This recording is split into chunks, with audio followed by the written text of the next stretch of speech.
আগামী সপ্তাহ ধরেই সারা বাংলায় কম বেশি বৃষ্টির দেখা মিলবে। এছাড়াও থাকবে বজ্রবিদ্যুৎ সহ দমকা ঝোড়ো হাওয়া আর ভারী বর্ষণের সম্ভাবনা উত্তরবঙ্গের বেশ কয়েকটি জেলায়। অন্যদিকে দক্ষিণ পশ্চিম মৌসুমী বায়ু আরও যেন অগ্রসর হচ্ছে দক্ষিণ বঙ্গোপসাগরের দিকে, আবার তা আন্দামান দ্বীপপুঞ্জের দিকেও এগিয়ে আসছে। আবহাওয়া দপ্তর থেকে জানানো হয়েছে দক্ষিণ পশ্চিম মৌসুমী বায়ু এই মুহূর্তে ভালো অবস্থায় রয়েছে। ওই মৌসুমী বায়ু আগামী ৩-৪ দিনে আরও এগিয়ে আসার সম্ভাবনা উজ্জ্বল হয়েছে। দক্ষিণবঙ্গে একটা চক্রের মতো আকারে ঘূর্ণাবর্ত রয়েছে যা ১.৫ কিলোমিটার বিস্তৃত। এদিকে শনিবার দক্ষিণবঙ্গের কয়েকটি জেলায় অনেকটা অঞ্চল জুড়ে বৃষ্টিপাতের সম্ভাবনা রয়েছে। ওই জেলাগুলি হলো কলকাতা, হাওড়া, মেদিনীপুর ও ঝাড়গ্রাম। আবার উত্তরবঙ্গের সব জেলাতেই এদিন বৃষ্টিপাতের সম্ভাবনা রয়েছে, যার মধ্যে অবশ্য দার্জিলিং, কালিম্পং, কোচবিহার, জলপাইগুড়ি ও আলিপুরদুয়ার জেলা রয়েছে। দক্ষিণবঙ্গের যে জেলাগুলিতে মাঝারি বৃষ্টিপাতের সম্ভাবনা আছে সেগুলি হলো বর্ধমান, বীরভূম, মুর্শিদাবাদ, নদিয়া, উত্তর ২৪ পরগনা। আবার কলকাতা ছাড়াও কিছু কিছু জায়গায়ও বৃষ্টিপাতের সম্ভাবনা আছে রবিবার। সোমবার উত্তরবঙ্গের সব জেলাতেই বৃষ্টিপাতের সম্ভাবনা আছে। অন্যদিকে দক্ষিণবঙ্গের কয়েকটি জেলায় বৃষ্টিপাতের সম্ভাবনাও আছে। ওই জেলাগুলির মধ্যে রয়েছে নদিয়া, বাঁকুড়া, ঝাড়গ্রাম ও পশ্চিম মেদিনীপুর।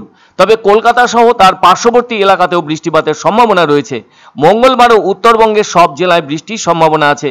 আবার কলকাতা সহ দক্ষিণবঙ্গের কিছু কিছু জেলায় হালকা থেকে মাঝারি বৃষ্টিপাতের সম্ভাবনা আছে। বুধবার উত্তর ও দক্ষিণবঙ্গের আবহাওয়ার ছবিটা একই রকম থাকবে, তবে সেক্ষেত্রে হালকা বৃষ্টির সম্ভাবনা থাকছে। এছাড়াও বৃহস্পতিবার দক্ষিণবঙ্গে হালকা থেকে মাঝারি বৃষ্টির সম্ভাবনা রয়েছে পশ্চিম বর্ধমান, পূর্ব বর্ধমান, নদিয়া ও মুর্শিদাবাদ জেলায়। আর উত্তরবঙ্গের ওপরের 5টি জেলায় হালকা বৃষ্টিপাতের সম্ভাবনা আছে। এরপর শুক্রবার পশ্চিমবঙ্গের সব জেলাতেই বিক্ষিপ্তভাবে বৃষ্টির সম্ভাবনা আছে। এদিকে এদিন উত্তরবঙ্গের 5টি জেলায় ভারী বর্ষণের সম্ভাবনা আছে। সেই সাথে থাকবে বজ্রবিদ্যুৎ সহ বৃষ্টিপাত ও প্রতি ঘন্টায় 40 থেকে 50 কিলোমিটার বেগে দমকা ঝোড়ো হাওয়া।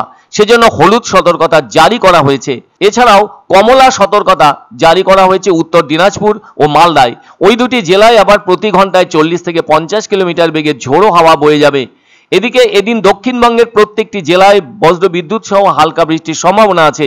এছাড়াও কোথাও কোথাও আছে প্রতি ঘন্টায় 30 থেকে 50 কিলোমিটার বেগে ঝোড়ো হাওয়া। আবার কোনো কোনো জেলায় প্রতি ঘন্টায় ঝোড়ো হাওয়ার সম্ভাবনা আছে 50 থেকে 60 কিলোমিটার গতিবেগে। ওই জেলাগুলি হলো মুর্শিদাবাদ, বীরভূম, পশ্চিম বর্ধমান, পুরুলিয়া, বাঁকুড়া ও পূর্ব বর্ধমান। আবার এই রবিবার উত্তরবঙ্গের দু একটি জায়গায় ভারী বর্ষণের সম্ভাবনা রয়েছে। সেই সাথে থাকছে ঝোড়ো হাওয়া প্রতি ঘন্টায় 40 থেকে 50 কিলোমিটার বেগে। মোটামুটি এই সপ্তাহে প্রতিদিনই আমরা কিন্তু বৃষ্টি পাবো। যে দক্ষিণবঙ্গের প্রায় সব জেলাতেই আমরা ফেয়ারলি ওয়াইড স্প্রেড রেনফল হওয়ার সম্ভাবনা আছে আজকে। অর্থাৎ জেলার বেশিরভাগ জেলারই বেশিরভাগ জায়গায় আপনার বৃষ্টিপাত হওয়ার সম্ভাবনা আছে। তবে উত্তরবঙ্গের সব জেলাগুলোতেই আইদার ফেয়ারলি ওয়াইড স্প্রেড অথবা ওয়াইড স্প্রেড রেনফল হওয়ার সম্ভাবনা আছে। অর্থাৎ জেলাগুলির আইদার বেশিরভাগ জায়গাতে অথবা অনেক জায়গাতেই বৃষ্টিপাত হওয়ার সম্ভাবনা রয়েছে। তার মধ্যে বেশিরভাগ হওয়ার সম্ভাবনা রয়েছে উত্তরের 5টি জেলা দার্জিলিং, কালিম্পং, জলপাইগুড়ি, আলিপুরদুয়ার এবং কোচবিহার।